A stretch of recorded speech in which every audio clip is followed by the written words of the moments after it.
Hello नमस्कार good evening. स्वागत है आपका YouTube channel chemistry bye Manoj sir और मैं हूं मनोज कुमार।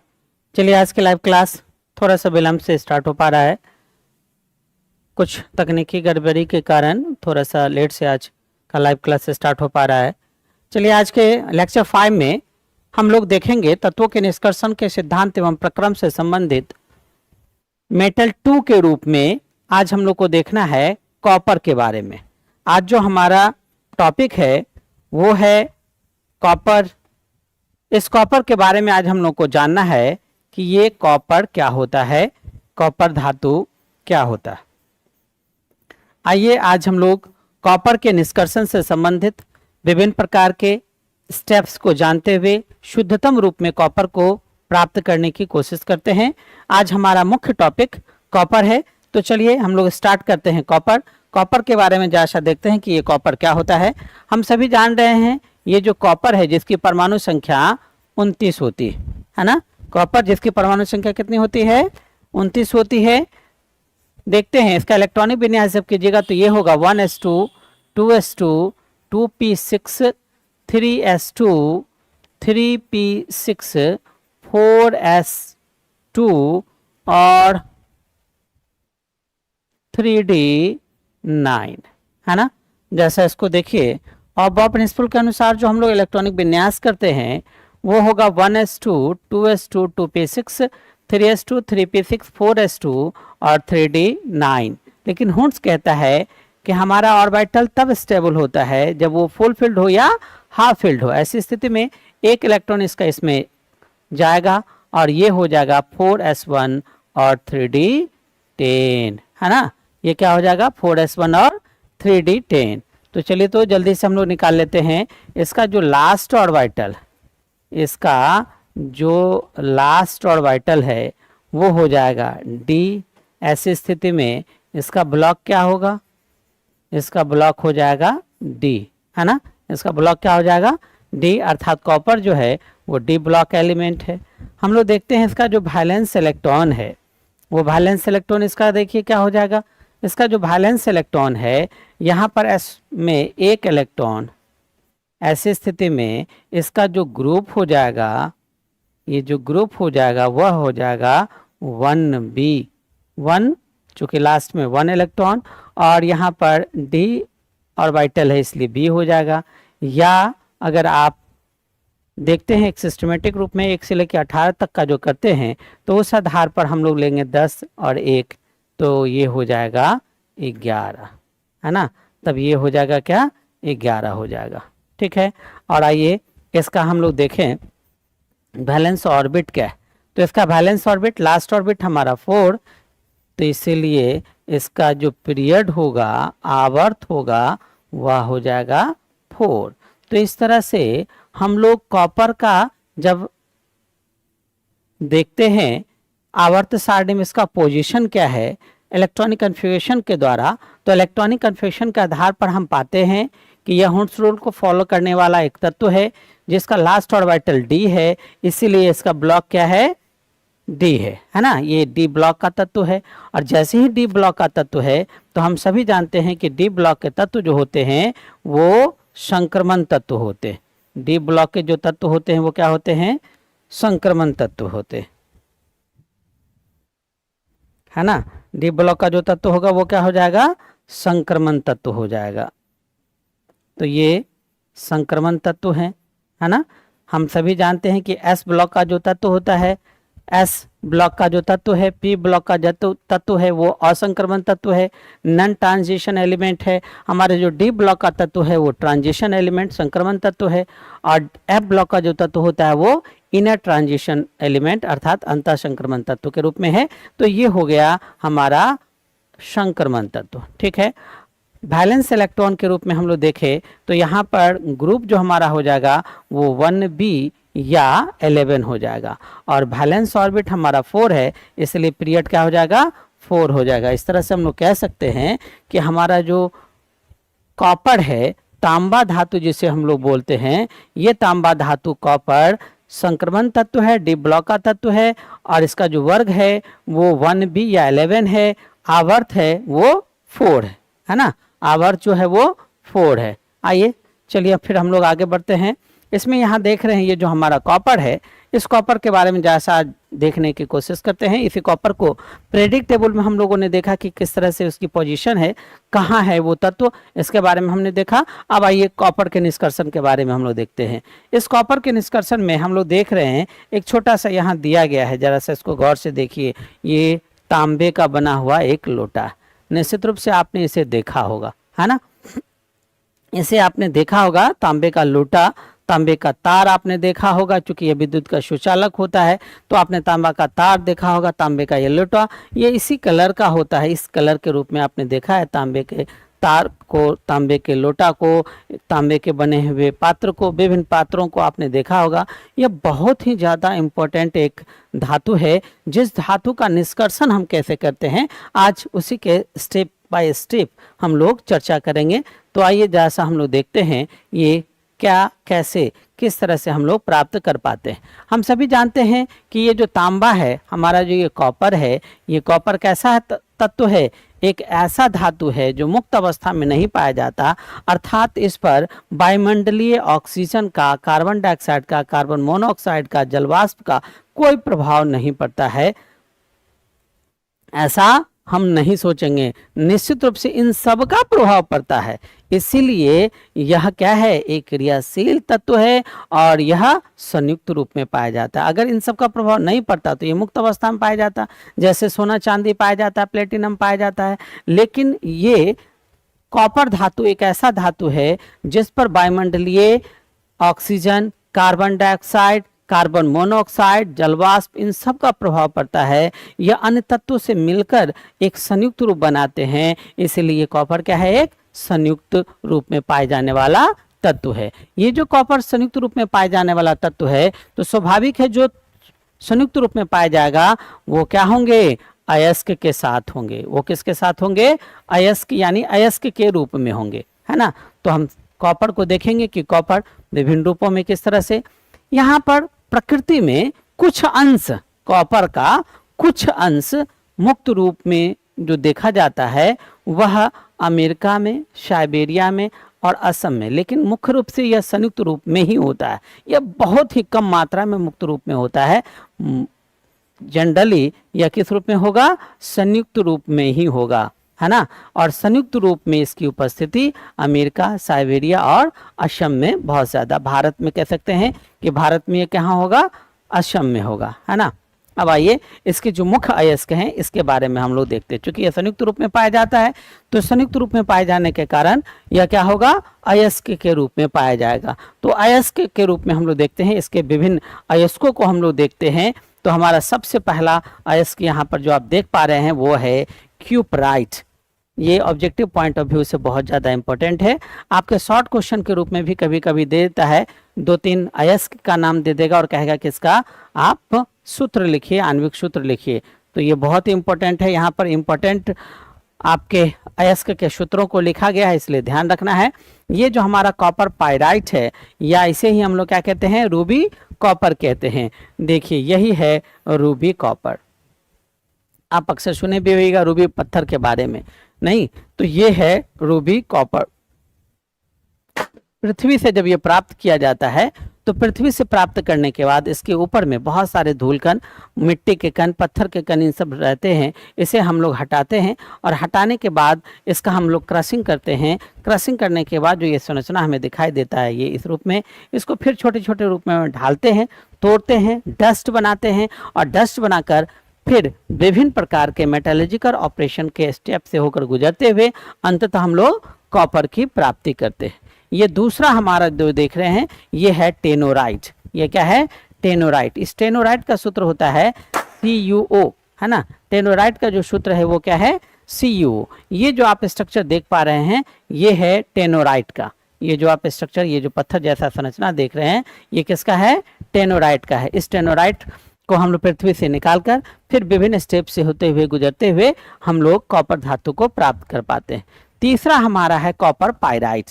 ये सबसे इंपॉर्टेंट है। भारत में इसी कॉपर पायराइट की सहायता से असम में यही कॉपर पायराइट बहुत आयत रूप में पाए जाते हैं, संयुक्त रूप में पाए जाते हैं। इसी कॉपर पायराइट की सहायता से हम लोग कॉपर धातु की प्राप्ति करते हैं। नहीं, हम लोग इसी कॉपर पायराइट की सहायता से क्या प्राप्त करते हैं?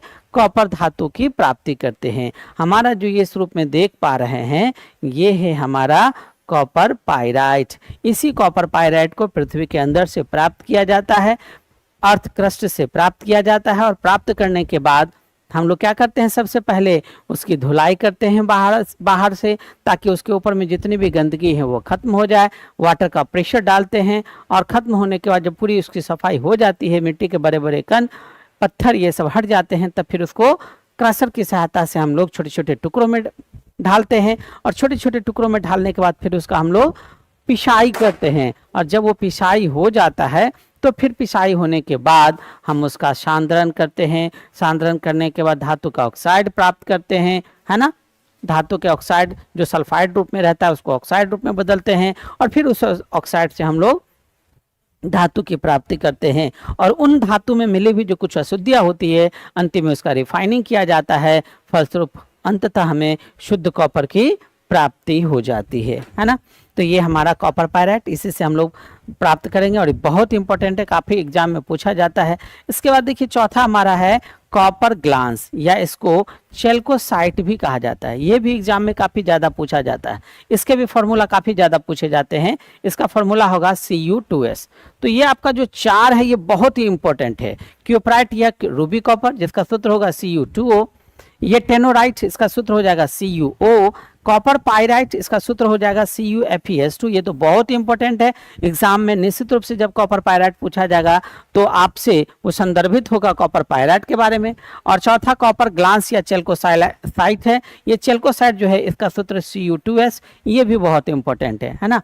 इसके बाद आइए एक है मेलेकाइट। यहाँ पर आप देख पा रहे होइएगा, ये जो हमारा कॉपर ग्लांस या चेल्कोसाइट है, ये आप इस तरह के स्ट्रक्चर को देख पा रहे होइएगा कि ये हमारा कॉपर ग्लांस है। इसकी सहायता से भी हम लोग कॉपर की प्राप्ति करते हैं। हमारा पांचवा है मेलेकाइट, है ना, जिसका सूत्र होता है CuCO3 इंटू CuH2। और छठा है एबोराइट। ये एबोराइट ट्वाइस CuCO3 इंटू CuOH2, है ना। इसमें आप जैसा कि देख पा रहे हैं, इसमें सबसे इंपॉर्टेंट यदि हम देखते हैं तो वो हमारा है ये 4 सबसे ज्यादा इंपॉर्टेंट, क्यूपराइट, टेनोराइट, कॉपर पायराइट और कॉपर ग्लांस। ये काफी ज्यादा एग्जाम में पूछा जाता है और इसको ध्यान रखना है। इससे बहुत ज्यादा सूत्र पूछा जाता है, फॉर्मूला पूछा जाता है। इसके मॉलिक्यूलर फॉर्मूला काफी ज्यादा पूछे जाते हैं। आप यहाँ देख पा रहे हैं कि ये जो हमारा रूबी कॉपर है या क्यूपराइट है, ये क्या है? ऑक्साइड एस्क है। ये क्या है? ऑक्साइड ओर है ना। ये जो हमारा टेनोराइट है ये भी ऑक्साइड है, परंतु ये जो दोनों हमारा है ये है सल्फाइड, है ना। ये क्या है? सल्फाइड है। और जैसा कि अभी अभी आपने देखा सुना कि हम कॉपर पायराइट से कॉपर की प्राप्ति करते हैं। और ये जो हमारा कॉपर पायराइट है, ये कॉपर पायराइट क्या है? एक सल्फाइड एस्क है। यहाँ इसी कॉपर पायराइट से हम लोग प्राप्त करेंगे कॉपर को। इनके विभिन्न स्टेप को देखेंगे तो हम सल्फाइड एस्क के अनुरूप इसके विभिन्न स्टेप को जानने की कोशिश करते हैं कि यह किस तरह से निष्कर्षण प्रोसेस के फलस्वरूप अंततः हमें शुद्धतम रूप में कॉपर की प्राप्ति कर देता है ना। कॉपर की प्राप्ति कर देता है, इसके बारे में हम लोग देखेंगे जरा सा। तो आइए देखते हैं तांबे का निष्कर्षण। हम लोग देखेंगे आज तांबे का निष्कर्षण किस तरह से हो रहा है, एक्सट्रैक्शन ऑफ कॉपर किस तरह से हो पा रहा है, इसके बारे में हम लोग देखेंगे। तो अयस्कों से तांबा निकालने की कई विधियां हैं। इनमें कई अयस्क, जैसे अयस्क हैं उसके अनुरूप हम लोग मेथड अप्लाई करते हैं। हम लोग मेटलर्जी में, मेटलर्जिकल ऑपरेशन में देख चुके हैं कि भिन्न भिन्न धातुओं के लिए भिन्न भिन्न मेथड का उपयोग किया जाता है ना। और यदि उसमें उसके अयस्क चेंज हो जाते हैं तो उस अयस्क की स्थिति में भी हम लोग स्टेप चेंज कर देते हैं। यहाँ पे भारत में जनरली कॉपर पायराइट की सहायता से, अभी अभी हम बताए थे, कॉपर पायराइट की सहायता से कॉपर का निष्कर्षण किया जाता है। तो कॉपर का जो निष्कर्षण करेंगे हम लोग कॉपर पायराइट से, चूंकि यह एक कॉपर पायराइट सल्फाइड एस्क है। कॉपर पायराइट क्या है? सल्फाइड एस्क है। यहाँ जो कॉपर पायराइट हम लिखते हैं, ये कॉपर पायराइट CuFeS2, यह एक क्या है? सल्फाइड एस्क है। इसलिए हम मेथड जो अप्लाई करेंगे वो सल्फाइड एस्क के अनुरूप करेंगे। सबसे पहले क्या करेंगे, तो हम कॉपर पायराइट को अर्थ क्रस्ट से प्राप्त करने के बाद, भू प्रपट्टी से प्राप्त करने के बाद, उसमें मिली हुई जो बड़े बड़े पत्थर के टुकड़े हैं, बालू के कण हैं, मिट्टी हैं, उन सब को एयर प्रेशर की सहायता से, वाटर प्रेशर की सहायता से बाह्य रूप से उसकी सफाई कर देंगे। और सफाई करने के बाद क्रशर की सहायता से उसको छोटे छोटे टुकड़ों में ढालेंगे। और ढालने के बाद अब पायराइट एस्क को क्या करते हैं? चूर्ण करके उसे मशीन में डालकर हम उसे क्या करते हैं? पिसाई कर देते हैं, डस्ट बना लेते हैं। और पिसाई करके डस्ट बनाकर अब हम लोग उसको क्या कर रहे हैं, तो सबसे पहले तो गुरुत्व पृथक्करण विधि की सहायता से हम लोग उसके अंदर जो मिली हुई कुछ अशुद्धियां हैं मिट्टी उट्टी के रूप में, उसको हम लोग पृथक करते हैं। लेकिन यहाँ मुख्य रूप से फेन उत्प्लावन विधि का प्रयोग किया जाएगा, है ना। या मुख्य रूप से यहाँ क्या किया जाएगा? फेन उत्प्लावन विधि का, फ्लॉट फ्लोटेशन प्रोसेस का प्रयोग किया जाएगा। चूंकि यह क्या है? ये कौन सा है? ये सल्फाइड एस्क है। और सल्फाइड एस्क में क्या किया जाता है? फेन उत्प्लावन या झाग उत्प्लावन विधि का प्रयोग किया जाता है। याद कीजिए, हम फेन उत्प्लावन या झाग उत्प्लावन विधि का प्रयोग कर चुके हैं। इसमें आपको याद होगा कि फेन उत्प्लावन या झाग उत्प्लावन विधि में हम लोग क्या करते हैं, तो एक बड़े से पात्र लेते हैं। इस बड़े से पात्र में डस्ट रूप में ढाले हुए चूर्ण को हम लोग यहाँ पर मिलाते हैं। और यहाँ पे इसमें पानी, जल जो डालते हैं, तो जल डालने के बाद इसमें जल प्लस पाइन, याद होगा आप लोग को, या यूकेलिप्टस का तेल, ये दोनों मिलाकर हम लोग अब इसमें क्या करेंगे, तो उसको चूर्ण रूप में यहाँ पर डालेंगे। और डालने के बाद अब हम लोग क्या करते थे, यहाँ पर वायु का प्रेशर देते थे। जैसे ही वायु का प्रेशर देते थे, ये आपस में घुलकर इनके जो पार्टिकल होते थे वो घुल जाते थे और झाग की उत्पत्ति हो जाती थी due to presentation of pain, है ना। पाइन के कारण यहाँ पर झाग की उत्पत्ति हो जाती थी। और ये खासियत है कि ये जो हमारा सल्फाइड एस्क है, इस सल्फाइड एस्क में अयस्क जो है वो हल्का है। अयस्क क्या है? हल्का है ना। और हमारा जो ये अशुद्धि है, गैंग है, ये गैंग क्या है? भारी है। ये गैंग क्या है? भारी है। तो यहाँ पर क्या होगा कि ये जो अयस्क है वो हल्के रूप में यहाँ पर इसके साथ, झाग के साथ उलझकर वो ऊपर चला आएगा। और इसमें जो झाग के साथ वो ऊपर चले आता है, इसे हम बाहर निकालकर फिर उसको सुखाएंगे। और याद होगा हम बताए भी थे कि यदि बहुत ज्यादा झाग है तो वैसी स्थिति में हम थोड़ा सा नींबू डालते हैं, सैटिक एसिड का प्रयोग करते हैं, तो वो झाग बहुत जल्दी समाप्त हो जाता है। और समाप्त होने के बाद हम फिर उसको सुखाकर उसके सांद्रित रूप को, सल्फाइड एस्क के सांद्रित रूप को, अर्थात कॉपर पायराइट के सांद्रित रूप को प्राप्त कर लेते हैं, है ना। और इसमें जो अशुद्धियां रह जाती है वो नीचे बढ़ जाती है, जिसे हम फिर उसको रिएक्शन से बाहर कर देते हैं, अभिक्रिया से बाहर कर देते हैं। ठीक है, तो इस प्रकार से अयस्क का सांद्रण कर लिया जाता है ना। चलिए इसको हम लोग देख लेते हैं एक बार फिर से। यहाँ हमने आपको क्या बताया कि तांबे के निष्कर्षण में सबसे पहले कॉपर पायराइट को पृथ्वी के भूपर्पटी से प्राप्त कर उसके ऊपर में जो मिट्टी के कण हैं, बालू के कण हैं, बड़े बड़े पत्थर के टुकड़े हैं, उसे हम विभिन्न विधियों से हटाते हैं। वायु का प्रेशर देकर, वाटर प्रेशर देकर हम उसको ऊपर से यूं कहिए धो देते हैं।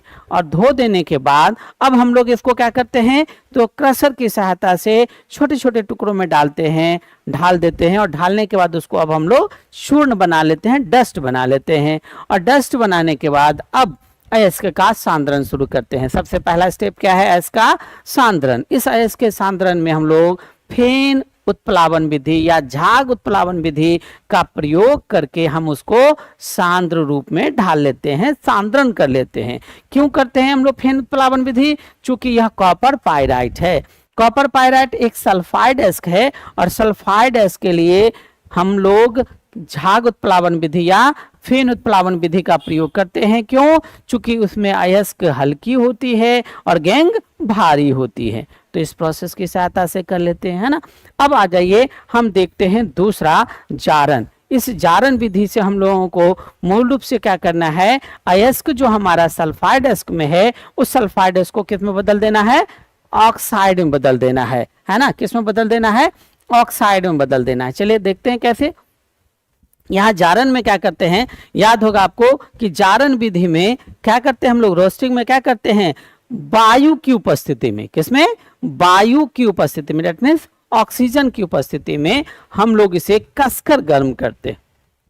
जैसे ही वायु की उपस्थिति में हम इसे कसकर गर्म करते हैं तो गर्म करने पर अयस्क क्या होता है, वायु की उपस्थिति में आ जाता है और वायु की उपस्थिति में आकर वो उसका ऑक्साइड बना लेता है ना। क्या बना लेता है, ऑक्साइड बना लेता है। देखिए यहाँ पर क्या हो जाएगा, ये हमारा सपोज कीजिए यहाँ कॉपर पायराइट है, तो ये जो कॉपर पायराइट है, ये कॉपर पायराइट CuFeS2 ये ऑक्सीजन से रिएक्शन करेगा और रिएक्शन करके ये कॉपर पायराइट किस में बदल जाएगा, हमारा ऑक्साइड के रूप में बदल जाएगा, है ना। इसको हम लोग क्या करेंगे, ऑक्साइड के रूप में बदलेंगे, है ना। और इधर जो उसमें मिली हुई जो कुछ अशुद्धियां हैं, जैसे गंधक है, आर्सेनिक है, एंटीमनी है, ये अपने वाष्पशील ऑक्साइड में बदलकर उस पात्र से बाहर निकल जाएगा। इसमें मिली हुई जो अशुद्धियां हैं, इन अशुद्धियों में हम कह सकते हैं कि गंधक है, आर्सेनिक है और एंटीमनी है। ये तीनों क्या करेगा, ऑक्सीजन से रिएक्शन करके वाष्पशील रूप में बाहर निकल जाएगा। जैसे सल्फर है, ऑक्सीजन से रिएक्शन किया, SO2 बना लिया। ये आर्सेनिक है, ऑक्सीजन से रिएक्शन किया, आर्सेनिक ऑक्साइड का निर्माण कर लिया, है ना। इसके बाद आइए यहाँ पे हम लोग देख रहे हैं कि ये दोनों निकल गया, है ना। इसके अलावा एंटीमनी है, वो भी उसके साथ ऑक्सीजन के साथ रिएक्शन करके वाष्पशील अवस्था में बाहर निकल जाएगा। अब आइए ये जो हम देख रहे थे वहाँ कॉपर पायराइट जो हमारा ऑक्सीजन से रिएक्शन कर रहा था और रिएक्शन करके वो सल्फाइड से ऑक्साइड में परिणत होने की कोशिश में था। यहाँ देखिए क्या हो रहा है, कॉपर पायराइट, ये कॉपर पायराइट आंशिक रूप में सल्फाइडों में बदल जाता है। ये कॉपर पायराइट CuFeS2 यहाँ क्या होगा, ये ऑक्सीजन के साथ रिएक्शन करेगा। रिएक्शन करने के बाद यहाँ गर्म का साइन दे दीजिए, ये जो रिएक्शन कर रहा है तो रिएक्शन करने के बाद ये क्या करेगा, Cu2S में बदलेगा, ट्वाइस FeS में बदलेगा और SO2 का निर्माण करेगा। यह SO2 भी वाष्पशील रूप में रिएक्शन से बाहर निकल जाएगा, पात्र से बाहर निकल जाता है। थर्ड में क्या होगा कि ये जो सल्फाइड है, सल्फाइड भी आंशिक रूप में ऑक्साइड में परिणत हो जाता है। हमारा जारन की सहायता से मुख्य उद्देश्य हमारा यही है कि ये जो हमारा सल्फाइड है वो Cu2S SO2 से रिएक्शन करके गर्म होकर किसमें बदल जाए, Cu2O में और SO2 का निर्माण कर दे। हमारा मुख्य उद्देश्य था जारन में। रोस्टिंग में क्या होता है कि वायु की उपस्थिति में हम उसे सांद्रता इसको इतना कसकर गर्म करते हैं कि वह सल्फाइड से ऑक्साइड में बदल जाता है ना। तो यहाँ पर हमने क्या किया, CuFeS2 ऑक्सीजन से रिएक्शन करके Cu2S में बदला, ट्वाइस FeS में बदल गया और SO2 में बदल दिया। ये जो SO2 बना ये वाष्पशील पदार्थ के रूप में बनता है जो पात्र से पृथक हो जाता है, रिएक्शन से पृथक हो जाता है। अब हम लोग क्या करते हैं, देख रहे हैं ये जो हमारा Cu2S यानी सल्फाइड रूप में है, ये ऑक्सीजन से रिएक्शन करके गर्म होकर कॉपर का ऑक्साइड बना लेता है और यहाँ जो SO2 प्राप्त हुआ ये पात्र से वाष्पशील रूप में बाहर निकल जाता है। यहाँ FeS लोहा का जो सल्फाइड रूप में है, यह भी SO3O2 से रिएक्शन करके यानी गर्म होकर ये भी क्या कर लिया जाता है, FeO के रूप में बदल जाता है यानी ऑक्साइड के रूप में, और ये SO2 क्या हो जाता है, वाष्पशील रूप में पात्र से बाहर निकल जाता है ना। अब आइए जैसा यहाँ पे जारन के पश्चात प्राप्त मिश्रण में Cu2S FeS FeO और Cu2O ये उपस्थित रहते, इसको छोड़ दिया जाता है। अब आइए इसका हम लोग सेकंड देखें, थर्ड स्टेप देखें। पहला हम लोगों ने देखा इसका सांद्रण, है ना, दूसरा हम लोगों ने देखा जारन, अब तीसरा हम लोग देखेंगे प्रद्रावण, जिसको हम लोग स्मेल्टिंग भी कहते हैं। हम इसे प्रगलन के नाम से भी जानते हैं। हम इसे किस नाम से जानते हैं, प्रगलन के नाम से भी जानते हैं। स्मेल्टिंग के नाम से जानते हैं। अब आइए हम इसे क्या करेंगे, स्मेल्ट करेंगे, इसको प्रगलित करेंगे। तो स्मेल्ट में क्या करते हैं हम लोग, देखिए स्मेल्ट में हम लोग क्या करते हैं, जारित अयस्क को बालू के साथ मिलाकर, इसमें हम लोग क्या करते हैं, बालू मिलाते हैं, SiO2 मिलाते हैं, बालू के साथ मिलाकर प्रतिक्षेपी भट्टी में गर्म करते हैं। FeS का कुछ अंश जारन क्रिया में रोस्टिंग प्रोसेस में बने Cu2O से क्रिया कर रिएक्शन करके FeO में बदल जाता है। पुनः यह FeO और जारन क्रिया में बना FeO बालू SiO2 से क्रिया कर फेरस सिलिकेट यानी धातु मल का निर्माण कर लेता है ना। और यहाँ जो ये रिएक्शन करके धातु मल का निर्माण कर रहा है, देखिए इसमें यहाँ इसी को रिएक्शन के रूप में दिखाया गया है। ये वास्तव में ये जो लो सिलिकेट बन रहा है, यह लो सिलिकेट क्या है, यह एक स्लैग के रूप में है। यह क्या है, एक स्लैग के रूप में, धातु मल के रूप में है ना। तो इसे हम लोग पृथक करेंगे। द्रवित धातु मल यानी स्लैग के नीचे Cu2S तथा FeS का मिश्रण जो कॉपर मेटे के रूप में बसता है ना, इसको बेसेमरीकरण द्वारा इसी से हम लोग क्या कर लेते हैं, तांबा प्राप्त कर लेते हैं। ये बेशेमर नाम का एक पात्र, विशेष प्रकार का पात्र जिसमें अपकरण प्रोसेस होती है और उसी अपकरण प्रोसेस के फलस्वरूप हमें तांबा धातु की प्राप्ति हो जाती है। चलिए हम लोग देखते हैं बेशेमर में किस तरह से तांबा धातु के प्राप्ति का हम लोग चर्चा करते हैं, देखते हैं। हमारा सेकेंड स्टेप इसमें देख रहे हैं हम लोग, बेशेमर में क्या हो रहा है। यहाँ देखिए हम लोग क्या कर रहे हैं, उत्तम स्तर के अयस्क से के लिए प्रद्रावण की क्रिया अभिधमन भट्टी में, जिसको ब्लास्ट फर्नेस बोलते हैं, किया जाता है। यह भट्टी इस्पात की बनी होती है। यह किसकी बनी होती है, इस्पात। और सभी जानते होगा इस्पात मतलब क्या होता है, स्टील, है ना। इस्पात मतलब क्या होता है, स्टील। ये एक शुद्ध लोहा नहीं है, इसमें कार्बन की मात्रा बनी मिली होती है ना।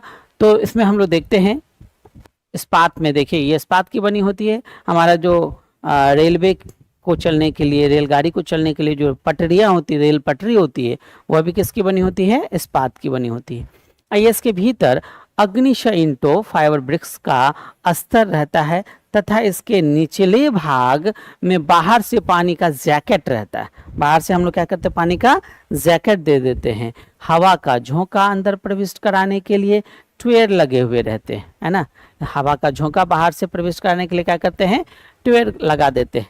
गर्मी पाकर Cu2S यानी हम लोग जो गर्म कर रहे हैं उसको उष्णता पाकर, गर्मी पाकर वो Cu2S जो है FeS अंशतः ऑक्साइड में बदल जाते हैं। किस में बदल जाते हैं, ऑक्साइड में बदल जाते हैं। FeS आसानी से ऑक्सीकृत हो जाता है। FeS जो है लो सल्फाइड जो है वो आसानी से क्या हो जाता है, ऑक्सीकृत हो जाता है। इसके अतिरिक्त उत्पन्न Cu2O का कुछ भाग FeS से विक्रिया कर FeO का निर्माण कर लेता है। कैसे, जरा सा देखिए, ये है Cu2O, इसे हम FeS के साथ रिएक्शन करा रहे हैं। जैसे रिएक्शन करा रहे हैं तो ये क्या हो रहा है, Cu2S का निर्माण कर लेता है और यहाँ FeO का निर्माण हो जाता है। अर्थात यहाँ लोह सल्फाइड जो था वो ऑक्सीकृत होकर लोह ऑक्साइड का निर्माण कर लेता है, आयरन ऑक्साइड का निर्माण कर लेता है। अब यह आयरन ऑक्साइड बालू SiO2 से रिएक्शन करके, संयोग करके फेरस सिलिकेट यानी धातुमल का निर्माण करता है। FeO प्लस SiO2, हम सभी जानते हैं SiO2 ये बालू के रूप में है, डेट मीन्स गैंग है ये, है ना। और यहाँ जो FeO है, याद कीजिए हम लोग पढ़े थे फ्लक्स के बारे में, जिसे शुद्रावक, द्रावक, गालक विभिन्न नामों से जानते हैं। यह एक ऐसा रासायनिक पदार्थ है जो गैंग से अभिक्रिया करके क्या करता है, अशुद्धि को दूर करता है धातुमल के रूप में। तो यहाँ पर हम लोग कह सकते हैं, यहाँ पे हम लोग कह सकते हैं कि हमारा जो ये FeO है, ये FeO क्या है, वास्तव में शुद्रावक के रूप में काम कर रहा है। और ये शुद्रावक इस गैंग से यानी बालू से रिएक्शन करके आयरन का सिलिकेट बना देता है। किसका सिलिकेट बना देता है, आयरन का सिलिकेट बना देता है, जो स्लैग है, जो क्या है, स्लैग है, धातुमल है। यह धातुमल Cu2s तथा FeS के द्रवित मिश्रण जिससे कॉपर मेटे के साथ हल्का होने के कारण द्रव की सतह पर तैरने लगता है, इसे एक छेद के जरिए बाहर निकाल लेते हैं। कॉपर मेटे में करीब 50% तांबा रहता है। ये जो कॉपर मेटे है उस कॉपर मेटे में लगभग क्या रहता है, 50% क्या रहता है, तांबा रहता है। अब हम लोग इसका क्या करेंगे, तो बेशमरीकरण करेंगे। ये जो हमारा बेशमरीकरण पात्र है, इस बेशमरीकरण पात्र में देखिए क्या हो रहा है। ये हमारा बेशमरीकरण पात्र है। इस बेशमरीकरण पात्र में, इस बेशमर पात्र में हम लोग क्या कर रहे हैं, तो यहाँ से हवा का झोंका प्रवाहित करेंगे। देखिए इस पात्र को यहाँ पर देखिए लिखा हुआ है, अभिधमन भट्ठी से प्राप्त द्रवित कॉपर मेटे को थोड़ी सिलिका के साथ, सिलिका मीन्स SiO2, सिलिका के साथ मिश्रित कर बेशमर परिवर्तक में, है ना, ये जो हमारा बेशमर कन्वर्टर है उसमें डालते हैं, जिसमें निसियन का स्तर चढ़ा हुआ रहता है। इसके बगल से हवा का तेज झोंका अंदर भेजा जाता है। यहाँ देखिए हवा का तेज झोंका क्या किया जा रहा है, अंदर भेजा जा रहा है। इस क्रिया में FeS जो प्रद्रावण क्रिया में ऑक्सीकृत नहीं हो सका, प्रद्रावण क्रिया में ऑक्सीकृत नहीं हो सका, FeO में ऑक्सीकृत हो जाता है। ये क्या हो जाता है, FeO में ऑक्सीकृत हो जाता है। सिलिका के साथ संयोग कर किसका निर्माण कर लेता है, FeSiO3 यानी धातुमल का निर्माण कर देता है ना। यहाँ पे आप देख पा रहे हैं कि यहाँ पे ये द्रवित मेटे के रूप में यहाँ दिया गया है। द्रवित यहाँ पर, यहाँ जैसी द्रवित मेटे के रूप में यहाँ दिया गया, गर्म हवा यहाँ प्रवाहित की जा रही है ना। तो यहाँ पर क्या होता है कि हमारा जो ये तांबा है वो द्रवित रूप में यहाँ पे इकट्ठा होना शुरू हो जाएगा, है ना। ये द्रवित रूप में यहाँ इकट्ठा होना शुरू हो जाएगा और धातुमल ऊपर की ओर प्राप्त होंगे, जो यहाँ पे स्पष्ट रूप से दिखाया जा रहा है। यहाँ देखिए ये आयरन सल्फाइड, ये ऑक्सीजन के साथ रिएक्शन करता है, गर्म होने पर FeO प्लस SO2 का निर्माण कर लेता है। ये ऑक्सीकृत रूप में, वाष्पशील रूप में बाहर निकल जाते हैं। यहाँ पर ये FeO पुनः SiO2 के साथ रिएक्शन करके सिलिकेट का निर्माण करेगा और स्लैग रूप में बाहर निकल जाता है ना। इसे हम लोग रिएक्शन से हटा देते हैं, क्योंकि यह धातु मल के रूप में। अब आइए यहाँ क्या हो रहा है, इस प्रोसेस में आप देख पा रहे हैं कि लोहा जो था, आयरन जो था, जो सल्फाइड के रूप में हम सूत्र के रूप में ही प्रारंभिक दौर में ही देखे, स्टार्टिंग इनिशियल क्लास में देखे, इनिशियल फॉर्म में ही देखे कि कॉपर पायरेट FeS2 है ना, यानी हमारे कॉपर पायरेट में कॉपर और आयरन दोनों एक साथ इंक्लूड था।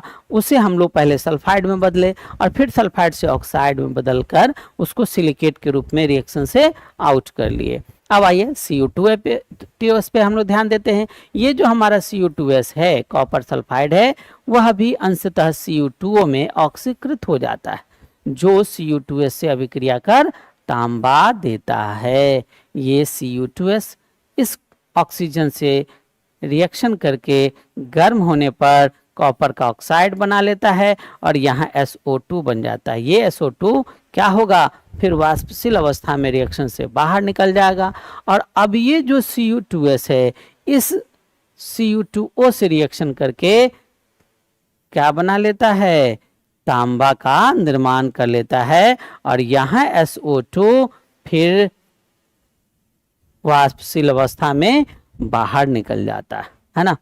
यहाँ जो प्राप्त हो रहा 6Cu है, यहाँ जो प्राप्त हो रहा तांबा है, यह तांबा वास्तव में 98% शुद्ध तांबा है। यह जो तांबा हमें प्राप्त हुआ, यह वास्तव में कितना, 98% शुद्ध तांबा है। इस प्रकार से हमें तांबा प्राप्त हो जाता है। यह तांबा जो प्राप्त होता है वह जस्ट लाइक, जैसे सपोज कीजिए कि आपके हाथ पे अगर पानी, गर्म पानी गिर जाता है तो हम लोग बोलते हैं ना, फफोला उत्पन्न हो गया, फोका उत्पन्न हो गया, नहीं, तो ये जो फफोला बन जाता है, ठीक उसी तरह से ब्लिस्टर पर, ब्लिस्टर के सतह पर जो है वो तांबा का फफोला रूप दिखाई देता है। नहीं, चूंकि वो फफोले रूप में दिखाई देता है, इसीलिए 98% शुद्ध तांबा जो अभी अभी निष्कर्षण के फलस्वरूप प्राप्त हुआ, हम उसे फफोलेदार तांबा कहते हैं। हम उसे क्या कहते हैं, फफोलेदार तांबा कहते हैं, ब्लिस्टर कॉपर कहते हैं। कभी कभी इसे हमें पूछ भी देता है कि ब्लिस्टर कॉपर क्या है है ना। तो हम लोग कह सकते हैं कि निष्कर्षण की प्रक्रिया के फलस्वरूप प्राप्त कॉपर जो लगभग 98% शुद्ध होता है, हम उसे ब्लिस्टर कॉपर कहते हैं या फफोलेदार तांबा कहते हैं, है ना। हम उसे ब्लिस्टर कॉपर या फफोलेदार तांबा कहते हैं। तो चलिए, अब हम लोग 98% शुद्ध तो प्राप्त कर लिए। अब इसमें मिली हुई जो कुछ अशुद्धियां हैं, उन अशुद्धियों को हम लोग दूर करने की कोशिश करते हैं। उसमें जो 2% कुछ अशुद्धियां हैं, उसे हम दूर करने की कोशिश करते हैं। इसे दूर करने के लिए अब हम लोग 5वें स्टेप में आते हैं, यानी अब रिफाइनिंग करना शुरू करेंगे। हम लोग तांबे को शुद्ध करना शुरू करेंगे, है ना। तो इस तांबे को शुद्ध करने की प्रक्रिया में हम लोग क्या करते हैं, कई विधियों से इसको हम लोग शुद्ध करते हैं, जिनमें हमारा एक विधि बहुत ही इंपॉर्टेंट है, अवकरण विधि, जिसमें 2 चरण से होकर हमें गुजरना होता है। पहले चरण में हम लोग क्या करते हैं, तो हरी लकड़ियों की बल्लियों द्वारा यानी पोलिंग प्रोसेस की सहायता से हम इसे बदलते हैं शुद्धतम रूप में। देखिए कैसे, फफोलेदार तांबा को प्रतिक्षेपी भट्टी की सतह पर रखकर पिघलाते, क्या करते हैं, उसको पिघलाते हैं, मेल्ट करते। इस भट्टी में सिलिका का स्तर रहता है। आप सभी जान रहे हैं सिलिका, SiO2 सिलिका का स्तर रहता है। यहाँ CO2 अल्प मात्रा में तांबे में अपकृत हो जाता है। यहाँ जो कॉपर ऑक्साइड है वह अल्प मात्रा में किस में बदल जाता है, तांबे में, तथा अशुद्धियों का ऑक्सीकरण हो जाता है। ये अशुद्धियां ऑक्सीकृत रूप में ही या तो बाहर निकल जाती है या सिलिका के साथ मिलकर धातुमल बना लेता है। ये या तो पात्र से उस प्रोसेस से बाहर निकल जाता है या सिलिका के साथ मिलकर स्लैग का निर्माण कर देता है। तत्पश्चात द्रवित धातु पर एंथ्रासाइट छिड़ककर मिश्रण को हरी परिणत कर दिया जाता है ना। उसे हम लोग क्या करते हैं, हरी लकड़ियों की बल्लियों से अच्छी तरह से हिलाते हैं। लकड़ियों से प्राप्त हाइड्रोकार्बन गैस कॉपर ऑक्साइड को धातु में परिणत कर देता है, जिससे तांबा हमें 99.5% शुद्ध प्राप्त हो जाता है। जिससे तांबा हमें क्या हो जाता है, 99.5% शुद्धतम रूप में प्राप्त हो जाता है।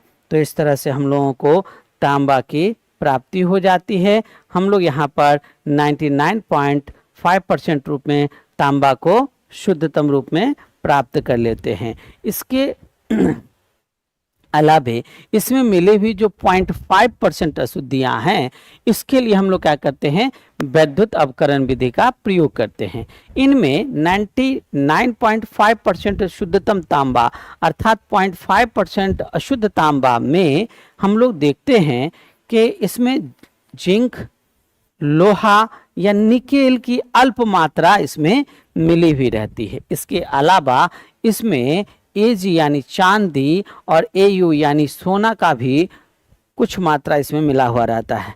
इन मात्राओं को हम लोग क्या करते हैं, तो एनोड मड की का रूप लेते हैं और इसे हम लोग वैद्युत अपघटन का प्रोसेस कराते हैं। इस वैद्युत अपघटन प्रोसेस में आप जैसा कि देख पा रहे हैं, यहाँ पर क्या हो रहा है कि अशुद्ध तांबा, यहाँ देखिए ये जो लिया जा रहा है ये हो गया, इसे हम लोग कह सकते हैं कि ये यहाँ पर अशुद्ध तांबा के रूप में है ना।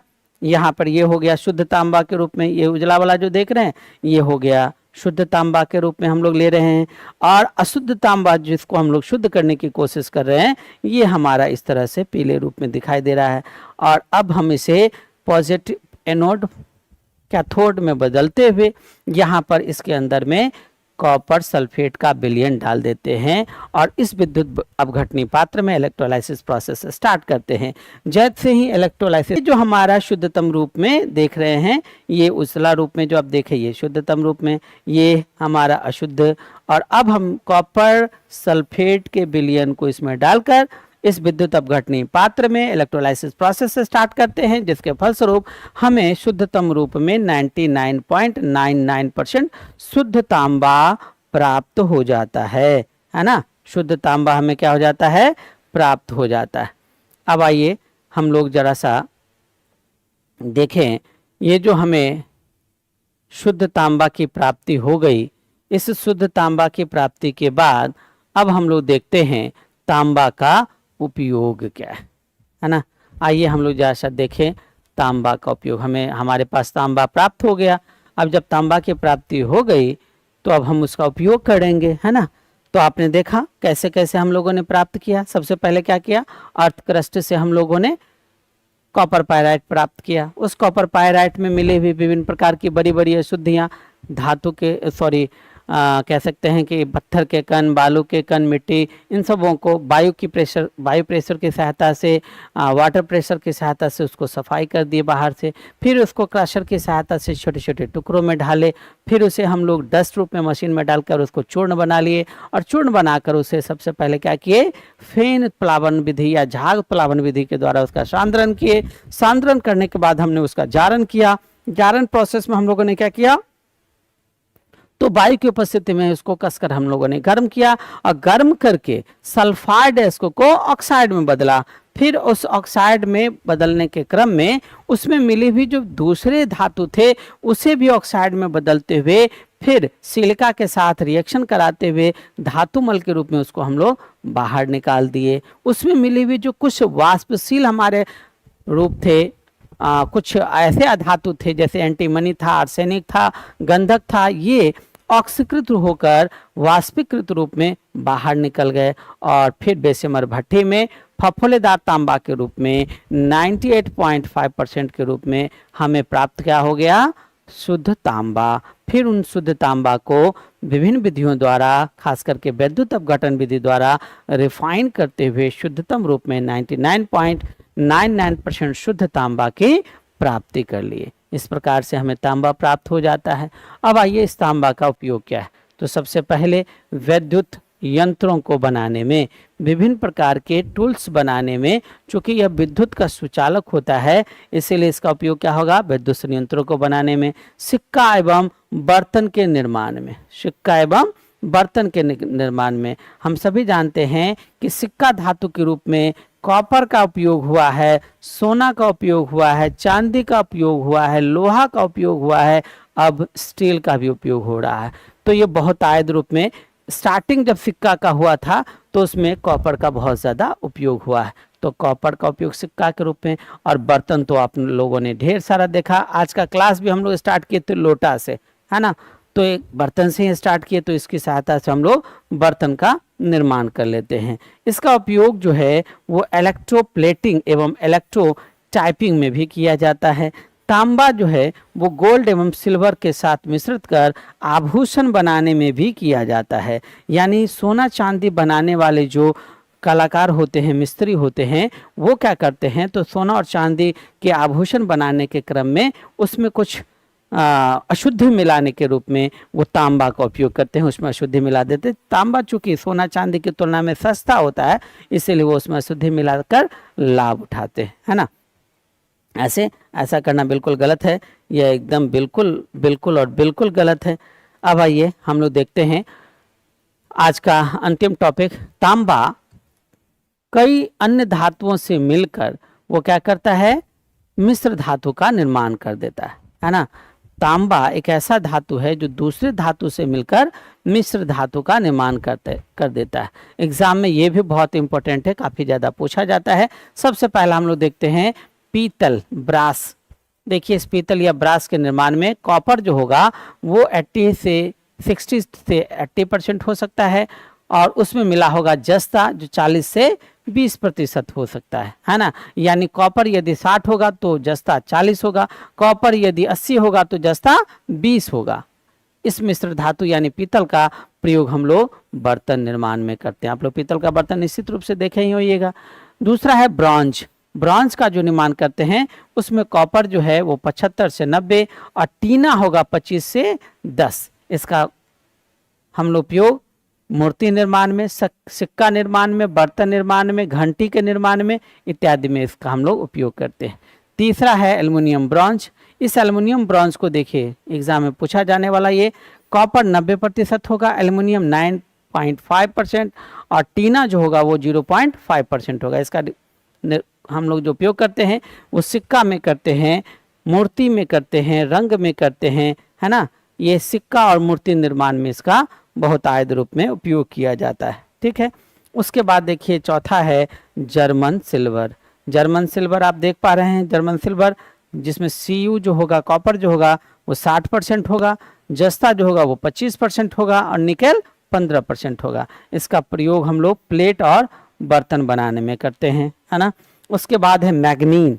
मैग्नीन जो होता है इसमें कॉपर हमारा 82, मैग्नीज हमारा 15 और निकेल हमारा 3% होता है। इसकी सहायता से विभिन्न प्रकार के विद्युत संयंत्र का निर्माण कर लेते हैं। और अंतिम में है हमारा फॉस्फोर ब्रॉन्ज। इस फॉस्फोर ब्रॉन्ज में कॉपर हमारा 85%, टीन हमारा 13% और फॉस्फोरस हमारा 2% है। इसका प्रयोग हम लोग तार के निर्माण में और बल्ब के निर्माण में करते हैं। यानी कॉपर का जो तार बनाया जाता है उस कॉपर के तार के निर्माण में हम लोग फॉस्फोर ब्रॉन्ज नामक मिश्र धातु का प्रयोग करते हैं, है ना। तो आपने देखा कि कॉपर के मिश्र धातु का भी बहुत ज़्यादा उपयोग है और खास करके 2-3 का तो आप लोगों ने बहुत ज़्यादा नाम भी सुना होगा। ये जो हमारा पीतल है, ब्रॉन्ज है ना, और फॉस्फोर ब्रॉन्ज है, इसका काफ़ी ज़्यादा उपयोग होता है। तो इस तरह से आपने आज कॉपर धातु को पढ़ा, जाना। हम पूरी उम्मीद करते हैं कि आप लोगों ने इसे अच्छे ढंग से समझा होगा। कल के लाइव क्लास में हम लोग जस्ता धातु के बारे में देखेंगे कि जस्ता धातु क्या है, और फिर परसों के लाइव क्लास में हम लोग लौह धातु के बारे में देखेंगे। कुछ तकनीकी गड़बड़ी के कारण कल का क्लास नहीं हो पाया था।